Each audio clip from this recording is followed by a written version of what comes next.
তাদের তারপরেও তারা বিশ্ববিদ্যালয়ের যে নিরাপত্তা, সেই নিরাপত্তা দিতে তারা ব্যর্থ হয়েছে। যারই ফলশ্রুতিতে গতকাল এই সোহরাওয়ার্দী উদ্যানে আমাদের সহযোদ্ধা, এই গণ অভ্যুত্থানের লড়াকু সৈনিক সাম্যকে প্রাণ দিতে হয়েছে। এই হত্যাকাণ্ডের দায় সম্পূর্ণভাবে বিশ্ববিদ্যালয় প্রশাসন, তারা কোনোভাবে এই দায় এড়াতে পারে না। বিশ্ববিদ্যালয়ের নিরাপত্তার দায়িত্বে যিনি রয়েছেন যে প্রক্টর, আমরা দেখেছি ঘটনার পরে প্রক্টর তাকে যখন জানানো হয়েছে তিনি গড়িমসি করে ঢাকা মেডিকেলে গিয়েছেন। RICL TMX, যুগের পর যুগ স্থাপনা থাকে মজবুত। আমরা দেখেছি আজকে পুলিশ সেই যে হত্যাকাণ্ডের যে স্পট, সেই স্পট পরিদর্শনে তারা গড়িমসি করেছেন। আমরা দেখেছি কালকে যখন বিচার চাইতে আমাদের ঢাকা বিশ্ববিদ্যালয়ের শিক্ষার্থীরা এই উপাচার্য বাসভবনের সামনে সমবেত হয়েছে, সেখানে এই বিশ্ববিদ্যালয়ের অভিভাবক উপাচার্য কি অত্যন্তপূর্ণ আচরণ করেছেন। এর আগেও ঢাকা বিশ্ববিদ্যালয়ে বিভিন্ন উপাচার্য থেকেছেন। সেই উপাচার্যদের আমলে যখন বিশ্ববিদ্যালয়ে কোনো হত্যাকাণ্ড হয়েছে, কোনো হামলা হয়েছে, আমরা বরাবরই সেই উপাচার্যকে দায়ী করেছি। কিন্তু আজকে যখন সাম্য হত্যার পরে আমরা উপাচার্যের পদত্যাগ দাবি করছি, আমরা যখন প্রক্টরের পদত্যাগ দাবি করছি, তখন একটি বিশেষ রাজনৈতিক ছাত্র সংগঠন এবং তার যে সহযোগী গোষ্ঠীগুলো রয়েছে, তারা বারবার সাম্য হত্যাকে তারা এক ধরনের লেবেলিং করার চেষ্টা করছেন এবং তার ভেতর দিয়ে এই বিশ্ববিদ্যালয়ে অপরাপর প্রগতিশীল ছাত্র সংগঠনের যে রাজনীতি, সেই রাজনীতিকে তারা কোণঠাসা করবার চেষ্টা করছেন। আর সংগ্রামী বন্ধুগণ, আমরা বলতে চাই যে বিশ্ববিদ্যালয় প্রশাসন কোনোভাবে সাম্য হত্যার দায় এড়াতে পারে না। বিশ্ববিদ্যালয় উপাচার্য আমরা দেখেছি তিনি যখন নিয়োগ হন, তিনি নাকি 36 পৃষ্ঠার তার সিভি রয়েছেন, তার অনেক ডিগ্রি রয়েছে, কিন্তু বিশ্ববিদ্যালয় পরিচালনায় তিনি টাহা ফেল মেরেছেন। বিশ্ববিদ্যালয়ের কোন ধরনের সার্বিক যে উন্নতি, সেই উন্নতি তিনি সাধন করতে পারেন নাই। উপরন্তু আমরা দেখেছি যে একটি বিশেষ ছাত্র সংগঠনের যে রাজনৈতিক কর্মসূচিতে এই উপাচার্য উপস্থিত হয়েছেন। ঢাকা বিশ্ববিদ্যালয়ের কোন উপাচার্য এই দুঃসাহস দেখাতে পারেন নাই যে একটি বিশেষ ছাত্র সংগঠনের কর্মসূচিতে, রাজনৈতিক কর্মসূচি তিনি উপস্থিত হবেন। কিন্তু এই যে ভিসি, বর্তমান ভিসি নিয়াজ খান, তিনি সেই দুঃসাহস দেখিয়েছেন। তারপরই তাকে এই গদি থেকে টেনে হিসেবে নামানো উচিত ছিল। আমরা সেই সময় তাকে গদি থেকে না নামানোয় আজকে সাম্যকে হত্যার শিকার হতে হয়েছে।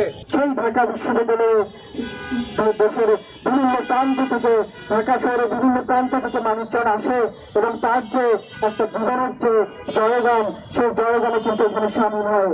এবং আমরা তাই বলতে চাই, এই যেভাবে করে আপনারা জনসাধারণকে বহিরাগত তকমা দিয়ে, সন্ত্রাসের দায় বহিরাগতদের উপর চাপিয়ে দিয়ে যে রাজনীতিটা করার চেষ্টা করছেন, অর্থাৎ বিশ্ববিদ্যালয়কে এমন একটা জায়গা বানাও যেটার সাথে মানুষের কোনো সংযোগ থাকবে না, যে বিশ্ববিদ্যালয় হবে একটা খুঁটিবদ্ধ একটা জায়গা, যেখানে হবে এখানকার যে ব্যবসায়িক গোষ্ঠী আছে তার স্বার্থ হচ্ছে যে এখানকার যে জ্ঞান, সেই যতটুকু জ্ঞান উৎপাদন করা প্রয়োজন সেটুকু আপনারা করবেন এবং জনসাধারণের জন্য বিশ্ববিদ্যালয় কোনো দায় নেই।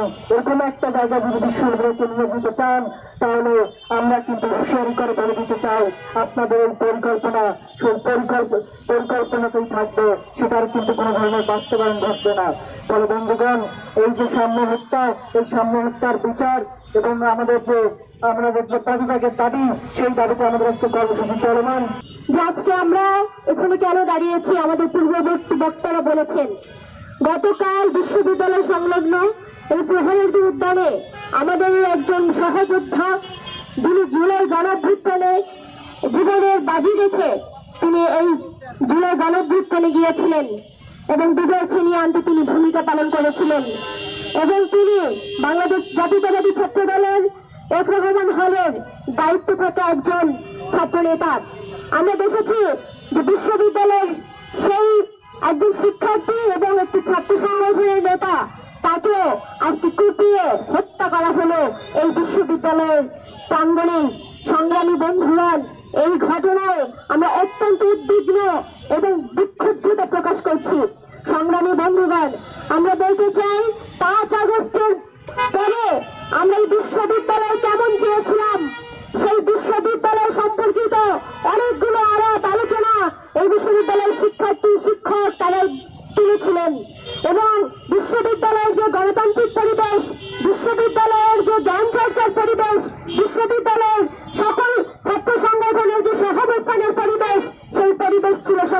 সাম্য, কিন্তু আমরা দেখছি বিশ্ববিদ্যালয় প্রশাসন সেই পরিবেশ দিতে সম্পূর্ণরূপে ব্যর্থ হয়েছে। সংগ্রামী বন্ধুগণ, এই প্রশাসন এসেই প্রথমে আমরা দেখেছি যে দীর্ঘদিনের যে চর্চিত পরিবেশ পরিষদ, সকল গণতান্ত্রিক প্রগতিশীল ছাত্র সংগঠনের সাথে গড়ে ওঠা সেই পরিবেশ পরিষদ তিনি প্রত্যাখ্যান করেননি। এই ছাত্র সংগঠনের সাথে কখনো কোনো সংলাপে বসেননি। সেই পরিবেশ পরিষদকে তিনি বৃদ্ধাঙ্গুলি দেখিয়ে আমরা দেখেছি স্বাধীনতা বিরোধী যে শক্তি তাদেরকে তিনি আবিষ্কার করেছেন। সংগ্রামী বন্ধুগণ, আমরা বলতে চাই আজকে যখন আয়োজিত সাম্য হত্যার মিছিল বেরিয়েছে, সেই মিছিলের সম্মুখে যে আমাদের নারী শিক্ষার্থীরা রয়েছে তাদেরকে নিয়ে নানান ধরনের মত ভায়োলেন্স মত ট্রায়ালিং চলছে অনলাইনে আমরা লক্ষ্য করছি। আমরা বলতে চাই এইরকম একটা পরিবেশ, এইরকম একটা গণতান্ত্রিক পরিবেশ আমরা চাই নাই। সংগ্রামী বন্ধুগণ, শুধু তাই নয়, এই প্রশাসন আসার পরে আমরা দেখেছি একজন মানসিক ভারসাম্যহীন মানুষ যিনি ভাত খেতে গিয়েছিলেন হলে তাকে কিভাবে করে নির্মমভাবে হত্যা করা হয়েছে, সেই হত্যার আমরা বিচার পাইনি। একই সাথে বলতে চাই আমাদের নারী শিক্ষার্থী এখানেই আমাদের পোশাক তুলে একজন কর্মচারী তাকে হেনস্থা করেছে, সেই কুলাঙ্গারকে একবার আরেকবার গলায় মালা দিয়ে তাকে বরণ করে নিয়েছে। সেই ঘটনার আমরা সুষ্ঠু তদন্ত এবং বিচারটা পাইনি। ফলে যতগুলো ঘটনা ঘটেছে, অন্যায় ঘটেছে, সেগুলো প্রশ্রয় দিতে লিখেছি, কিন্তু বিচার আমরা পাইনি। সেই জন্য আজকে সাম্যকে আজকে আমাদের হারাতে হলো। সংগ্রামী বন্ধুগণ, এই সাম্য হত্যার দায় এই প্রশাসন কোনোভাবেই এড়াতে পারে না। এই সাম্য হত্যার দায়ভার কোনোভাবেই বিশ্ববিদ্যালয়ের যে অভিভাবক, এই উপাচার্য এবং বিশ্ববিদ্যালয়ের যে নিরাপত্তা দেওয়ার দায়িত্ব প্রত্যেক তিনি এড়াতে পারেন না। ফলে এতগুলো ঘটনা ঘটে যায় আর ওনারা বহাল তবিয়তেই থাকেন। এবং আমাদের পূর্ববর্তী বক্তা বলেছেন যে বিশেষ বিশেষ দলের কর্মসূচিতে এই উদ্ধতা দেখিয়েছেন তিনি অংশগ্রহণ করার। সংগ্রামী বন্ধুগণ, তা আমরা বলতে চাই একটি বিশ্ববিদ্যালয়ের সবচেয়ে বড় মনোযোগের জায়গা হওয়ার কথা ছিল জ্ঞান উৎপাদন, জ্ঞান সৃষ্টি এবং জ্ঞান বিতরণ। আমরা সেদিকে বিশ্ববিদ্যালয় প্রশাসনের মনোযোগ দেখি না, বরঞ্চ আমরা দেখছি বিশ্ববিদ্যালয়কে একটি যে চুক্তিবদ্ধ প্রতিষ্ঠানে পরিণত করেন নানাবিধ আয়োজন, নানাবিধ চক্রান্ত, চটকদারি সিদ্ধান্ত গ্রহণের মধ্য দিয়ে বিশ্ববিদ্যালয় এবং দেশের অন্যান্য জনগোষ্ঠী তাদেরকে বিচ্ছিন্ন করার চক্রান্ত তিনি নানানভাবে হাজির করেছেন। সংগ্রামী বন্ধুগণ, আমরা বলতে চাই যখন নগরে আগুন লাগে দিবারাই যেমন রক্ষা পায় না, তেমনি করে সারা বাংলাদেশে মত ক্রিয়েট করে আজকে আমাদের দেশের ঐতিহ্য, ইতিহাস সমস্ত কিছু বিলম্বিত করা হচ্ছে। সমস্ত কিছুকে আমরা দেখেছি যে গত কয়েকদিন আগে আমাদের জাতীয় সঙ্গীতের উপরে আজকে কিভাবে করে হামলা করা হয়েছে। জাতীয় সঙ্গীত গাওয়ার সাথে সাথে একদল কুচক্রী মহল তারা বন্ধ করে আওয়াজ তুলেছে, কত বড় স্পর্ধা তাদের। সংগ্রামী বন্ধুগণ, শুধু তাই নয়, তার প্রতিবাদে আজকে যখন বগুড়াতে বিদেশি শিল্পী গোষ্ঠী তারা যখন জাতীয় সঙ্গীত সমবেত কণ্ঠে জাতীয় সঙ্গীত গাইতে গিয়েছেন সেখানেও তাদের উপর হামলা হয়েছে। আর একটা কথা বলতে চাই, আজকে জগন্নাথ বিশ্ববিদ্যালয়ের শিক্ষার্থীরা আপনারা দেখেছেন তারা 3টি দফা দাবিতে ওই যমুনার সামনে তারা গিয়েছিলেন লং মার্চ করতে করতে। আমরা দেখেছি সেই শিক্ষার্থীরা এখনো অবস্থান করছেন ওই যমুনার সামনে।